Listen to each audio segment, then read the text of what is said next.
Do you think Saudi Arabia is only oil, glass towers reaching into the sky, futuristic mega projects, and seas of sand stretching all the way to the horizon?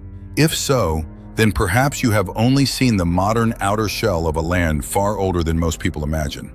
Because beneath that scorching layer of sand, there are traces of stone that have remained silent for thousands of years, as if waiting for modern humans to become curious enough to look back. A rock split in two by a crack so straight that many people compare it to a laser cut. Massive, rectangular structures dating back around 7,000 years, making them roughly 2,000 years older than the Egyptian pyramids. Stone gates whose true shapes only become clear when seen from above. A mountain with a strange, blackened summit, pulled into long-running debates between religion and geology.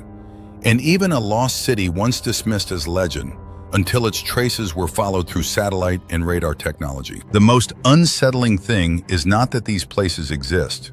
The most unsettling thing is that they force us to ask whether the history we learned was ever truly complete. Welcome to Hidden Map Docs. Today we step into Saudi Arabia, not to look toward the future of glass cities, but to journey back into the past, where the desert may be hiding secrets powerful enough to make history be written again.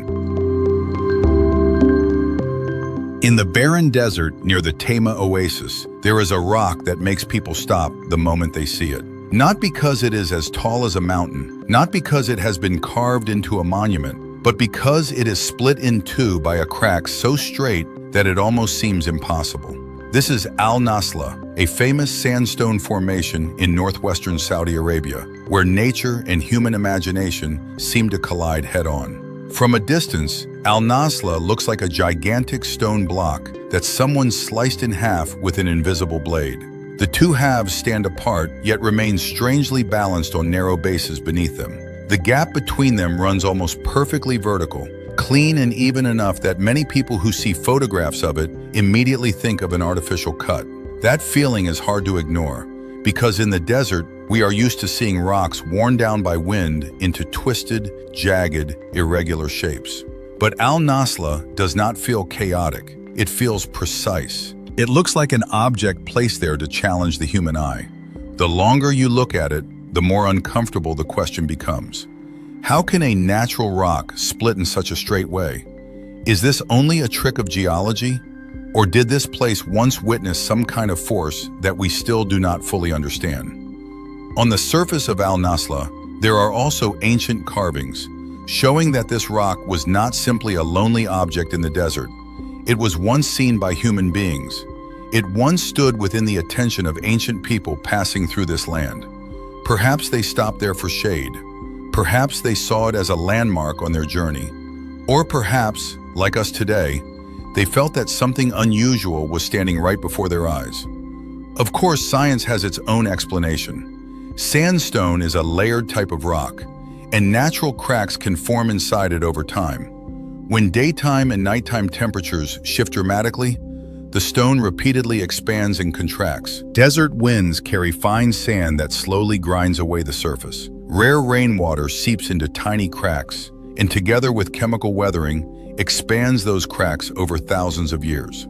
According to this explanation, the cut in Al-Nasla was not made by human hands. It is the result of time, pressure, climate, and the terrifying patience of nature. But the problem is that even though this explanation is reasonable, it does not make the strange feeling disappear. Because Al-Nasla is not merely cracked, it is cracked too beautifully. It is not merely split in two, it is split in a way that makes people feel as if they are looking at the mark of a tool. And that very feeling has turned this rock into one of the most famous, mysterious symbols of Saudi Arabia. What matters is that we do not need to rush into claiming that Al-Nasla is evidence of ancient technology or a lost civilization. Its real appeal lies in the fragile boundary between what can be explained and what still leaves human beings in doubt. On one side is geology, with weathering, cracks, pressure, and time. On the other side are human eyes, which are deeply sensitive to perfect straight lines in a natural world filled with randomness. Perhaps Al-Nasla is only an accidental masterpiece of the desert, But perhaps that accident is exactly what makes it so haunting. Because sometimes nature does not need a miracle to make us feel as if we are standing before a secret. It only needs to create one line too perfect in the middle of endless sand and stone. And before people can even find a satisfying answer for this split rock, Saudi Arabia opens another mystery far greater than this one. Because if one strange rock can be a coincidence of nature, then thousands of stone structures older than the Egyptian pyramids cannot be dismissed as an accident of wind and sand.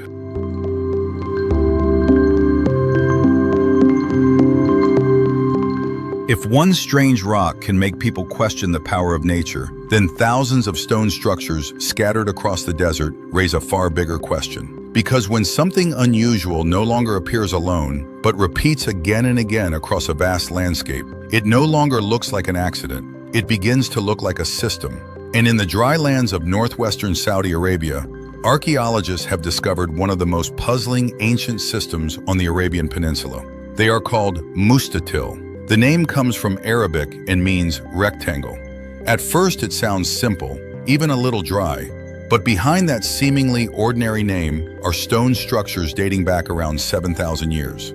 That means they appeared roughly 2,000 years before the Egyptian pyramids, before many of the ancient symbols modern people still see as the beginning of grand architecture. And this is exactly what makes mustatil so extraordinary.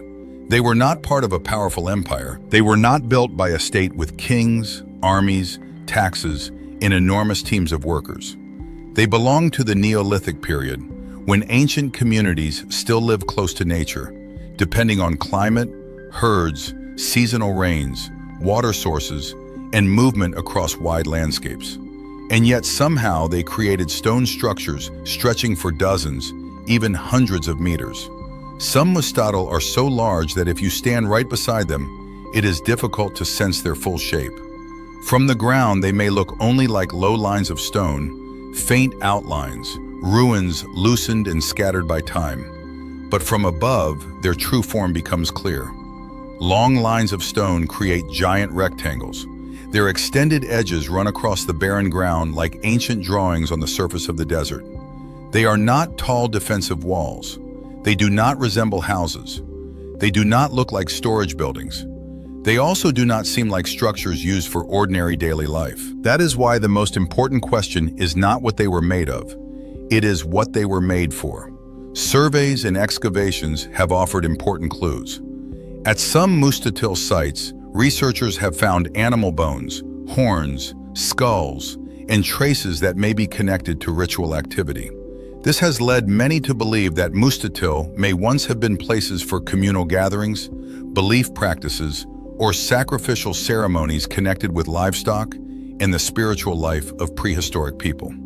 If this idea is correct, then mustatil were not lifeless stone structures. They may once have been places where people gathered, places where they looked up at the sky, looked down at their herds, and prayed for favorable rains, water, fertility, and survival in a land that was always changing. But even if the ritual explanation seems reasonable, it does not close the mystery. Because ritual only tells us something that may have happened here. It does not explain why ancient people chose this shape, why they repeated it so many times, why they invested so much effort into structures that are very difficult to see in full from the ground, and why an architectural pattern that seems so simple was maintained across such a wide region. Perhaps for ancient people, that rectangle was not just geometry. It may have been a pathway, a boundary, a sacred space, a place set apart between the everyday world and the world of belief. When they stepped into a mustatil, perhaps they did not think they were walking between two rows of stones. They may have been entering a ceremony passed down through generations, a ceremony whose meaning has vanished, while its shape still remains on the ground. What makes the story even more remarkable is that the climate of ancient Arabia was not always as dry as it is today. In distant periods, the Arabian Peninsula had a wetter climate. There were grasslands, there were lakes, there were wild animals, there were movement routes for humans and livestock. This means mustatil were not built in a dead world as we see it today. They once stood in a landscape that was more alive, greener, and richer in resources. Then the climate changed. The water retreated. The grass disappeared. People left the lands that had once sustained them. What remained was only stone. Silent, straight lines. Giant rectangles lying under the sun, like the skeleton of a lost world. Mustatil force us to be more careful when thinking about the past. For a long time, many people imagined Neolithic humans as small, simple communities occupied only with hunting, herding, and survival. But these structures show something different. They had the ability to organize. They had the ability to mobilize labor. They had a spiritual life strong enough to turn stone, earth, and empty space into symbols. They were not merely surviving day by day, they left traces behind. And those traces are so large that after 7,000 years, we still have to bend down and study each stone to understand what they were trying to say. Perhaps Mustatil do not force history to be rewritten in the sense of destroying everything we know, but they certainly force history to expand where civilization may have begun, to expand what ancient communities were capable of, and to expand what has been overlooked simply because it lay in a region that modern humanity once paid less attention to than Egypt, Greece, or Mesopotamia. In the Arabian desert, rectangles older than the pyramids still lie there. They do not shout, they do not explain, they do not tell their own story, but it is precisely their silence that makes them haunting. Because sometimes, what frightens people most is not a secret that has been hidden too carefully. It is a secret that has been lying in front of our eyes for thousands of years, while we have only just realized that we never truly saw it. Some secrets are not buried deep beneath the sand. They lie right on the surface, among black rocks like the ashes of an ancient catastrophe. In western Saudi Arabia, Harat Khaybar appears like a landscape from another planet. It is a vast volcanic field where lava once flowed and cooled, leaving behind black basalt, volcanic craters, lava mounds, and dry ground with a chill that feels almost unnatural. If the golden desert creates a feeling of vast emptiness, Harat Khaybar feels heavier. It is as if the ground had once been burned, then abandoned in silence for thousands of years. And on this black surface, researchers have discovered strange stone structures known as gates. The name does not mean they are actual doors. They do not open into any room. They do not lead into any city.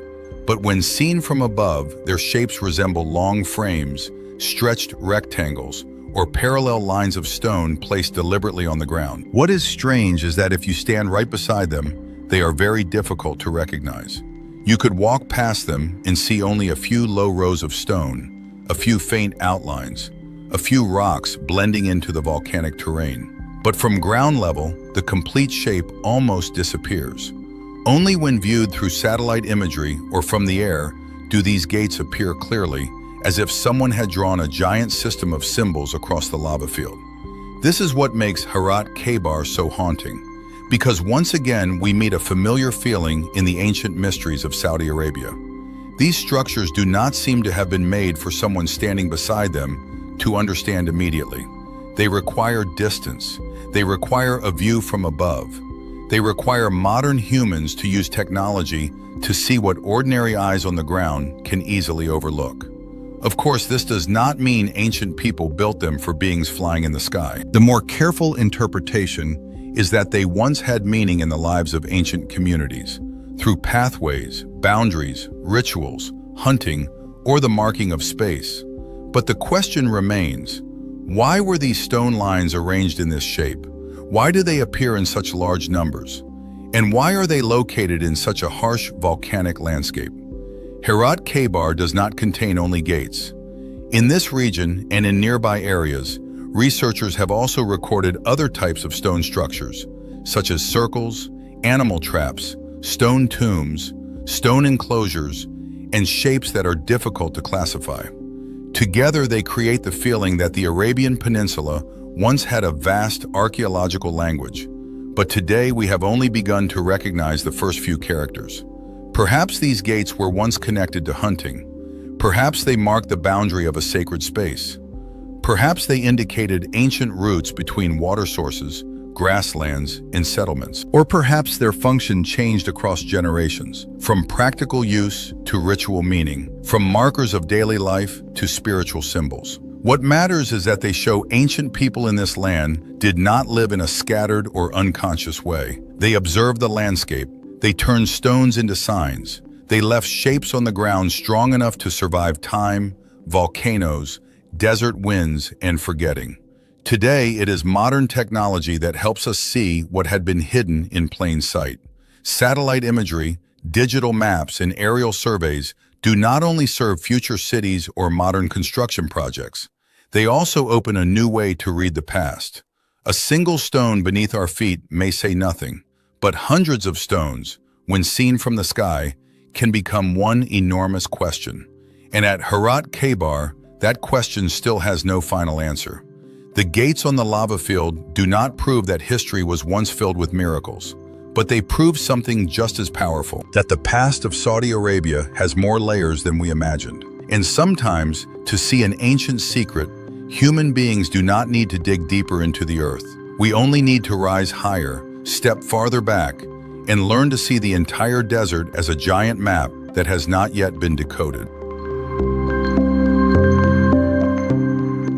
There is a mountain in northwestern Saudi Arabia that makes people debate not only rocks, minerals, and geology, but also sacred memory that has followed humanity for thousands of years.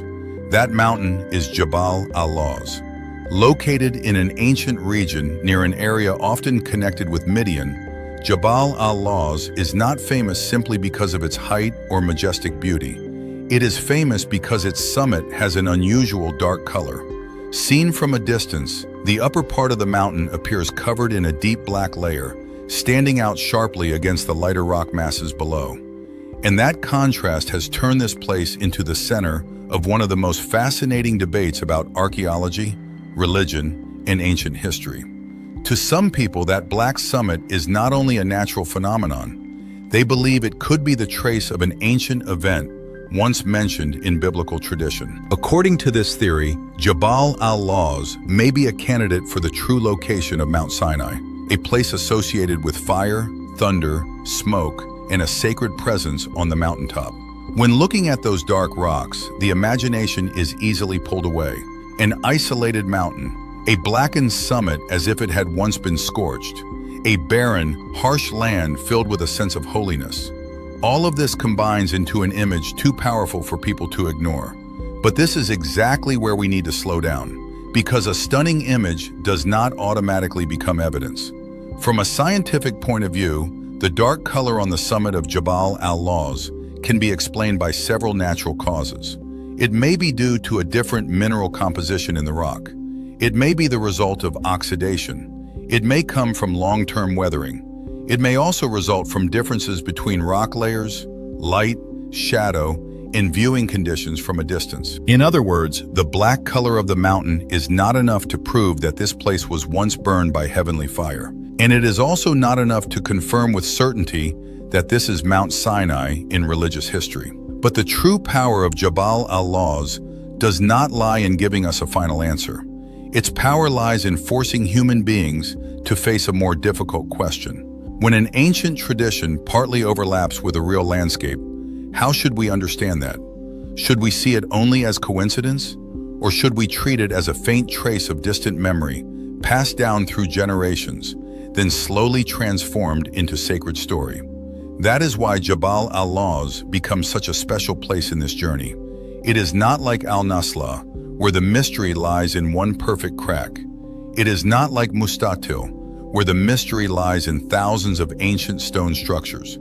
It is also not like Harat Kabar, where the gates appear clearly through satellite imagery. Jabal al-Lawz works in a different way. It reaches into a deeper part of human beings, the part that always wants to know whether ancient stories ever began in a real place. The part that wonders whether, beneath the language of myth, some fragment of historical memory still remains in the mountain stone. Between science and belief, Jabal al-Lawz stands like a silent boundary. On one side is geology, with minerals, time, and natural processes. On the other side is ancient tradition, with fire, smoke, promises, and sacred fear. If we look only with reason, this mountain may be an ordinary geological structure with unusual coloration. But if we look through the cultural memory of humanity, it becomes a giant question mark placed in the desert. And perhaps that is what makes Jabal al-Lawz unforgettable.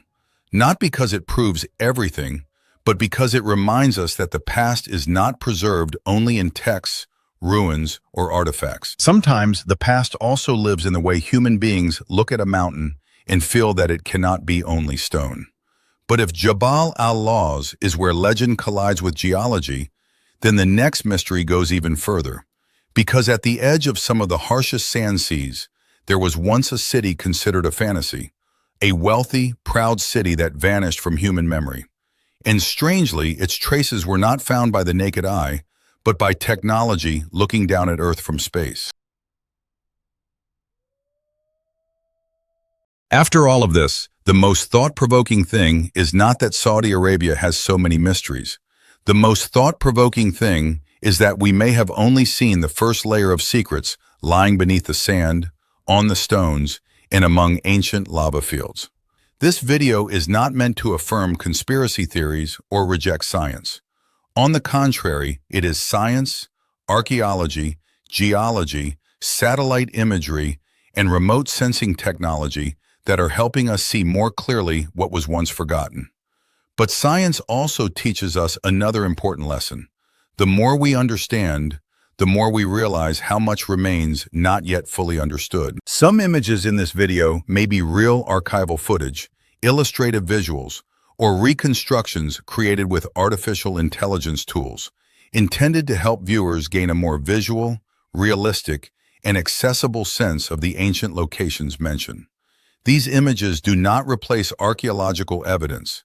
They only help expand our perspective so that we can better feel the scale, space, and atmosphere of these ancient lands. If this video gave you a new perspective on history, archaeology, and forgotten lands, please subscribe to the channel, leave a like, and share this video with others who also love the mysteries of the world. Your support is a powerful motivation for the channel to continue searching, gathering, and retelling stories buried beneath sand, beneath stone, and inside the unsolved gaps of human history. Thank you for joining Hidden Map Docs. See you in the next journey, where we will open the map again, step into the dark corners of the past, and listen for what else the Earth may still be hiding.